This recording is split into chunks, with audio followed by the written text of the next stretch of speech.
Guys, I'm teaming up with my good friend, retired Navy SEAL Jocko, and we're going to do something very special. Jocko started Jocko Fuel after finding out some of the supplements that he was buying for his family were filled with heavy metals and ingredients he wasn't aware of. He wanted a line of supplements and consumables that had all of the good, effective ingredients and none of the bad. So, he made it happen. I got set up with all of the key products, and I want to do the same for you. Jocko Go. They are energy drinks for clean, sustainable energy. Jocko Milk Protein for 30 grams of delicious grass-fed protein, plus a whole line of supplements to support mood, focus, hydration, and more. Jocko Fuel supplements are scientifically formulated and made with ingredients that are clinically tested. They are better for you options with no added sugar or artificial sweeteners and no gray area ingredients or banned substances. It is clean fuel without compromise, and right now you can get 20% off when you use the promo code chael at jockofuel.com or just click on the link below. Conor versus Chandler, UFC 300. Do you think this is the fight? Do you think this is the fight that we're waiting on? The big reveal. Now, no is my answer, no. Because I don't know that we would have a shock and or an awe moment. I think it would be par for the course. I think a lot of people would expect it to be Conor versus Chandler. My biggest pushback on Conor versus Chandler being a main event at 300 is policy says title fights go last. Policy says even further, if there's two title fights on the same card, whoever is heavier goes last. So, if you were to bring Conor in with no belt, you put him at top of the bill, which is exactly where he belongs, right? Red Panty Night is still a real thing. That is the biggest star in our industry. If you put him on a card, not in main event, you just demoted him. You just demoted him. And it's very hard to unfry that egg. And you could think that people will understand. And you can attempt to tell that story. And you can attempt to say, well, we've got a policy over here.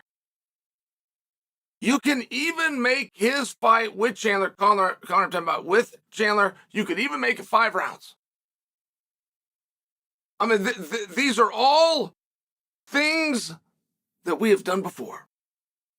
But make no mistake, no matter how good you are at this game, you just demoted him.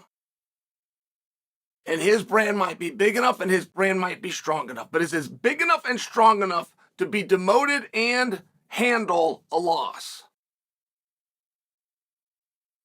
I'm well aware that it's big enough and strong enough to be demoted and handle a victory. I can see where he would move forward, but moving forward would just mean that your next fight is a main event because this match has nothing to do with titles. Now, we've gotten so far out there into silly land that I have been called upon to answer and speak to the idea of chael. Is this rumor or is this getting ready to happen? And the story goes like this. Dana White is going to announce that Leon is no longer champion because the UFC will no longer contest 170 pounds.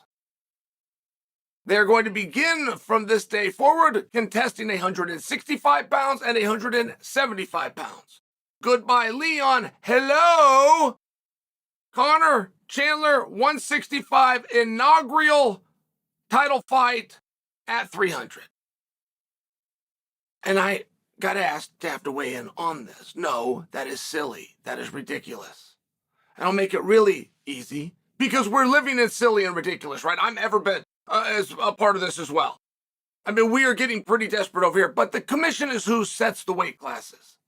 The ABC sets the weight classes, not Dana White. Now, that, of course, got trumped by you really good sleuths who went out and found that the ABC does have a 65-pound weight class, a 70 and a 75-pound weight class, that it was the UFC themselves that decided to push 2 of them to the side. Either way, without getting into the ins and outs, Leon's not being stripped. Conor and Chandler are not fighting for a belt. Okay? But why can't they fight? Would it help 300 to have Conor and Chandler? Even if we had to figure out the card and the positioning, would it help? is Conor versus Chandler for no reason at all on the top of a bill on International Fight Weekend in July. Or I guess June 29th has been announced. Is that somehow so much bigger that we should wait? Or doesn't this Conor and Chandler fight just feel like, let's just get it over with? The reason we're doing a fight that has nothing to do with rankings, nothing to do with contention, nothing to do with belts, the reason we're doing it is because we said we're going to do it and we just got to get it over with. So what difference would it make? And I'll tell you one that's sitting right in front of us. No one's ever discussed, but it's sitting right in front of us. I mean, one of the greats that never left the sport, one of the greats that never retired from the sport, one of the greats who recently has been hanging around more and more in corners of different athletes of the sport, and more in time at the gym, and looks the part, and everybody wants to see him. And I would imagine with everything that he's going through, could use $1 or $2 in his pocket. He would be the perfect opponent, and I do mean perfect opponent, for Tom Aspinall. The perfect match for Tom Aspinall in a main event spot at UFC 300 is, of course, Cain Velasquez.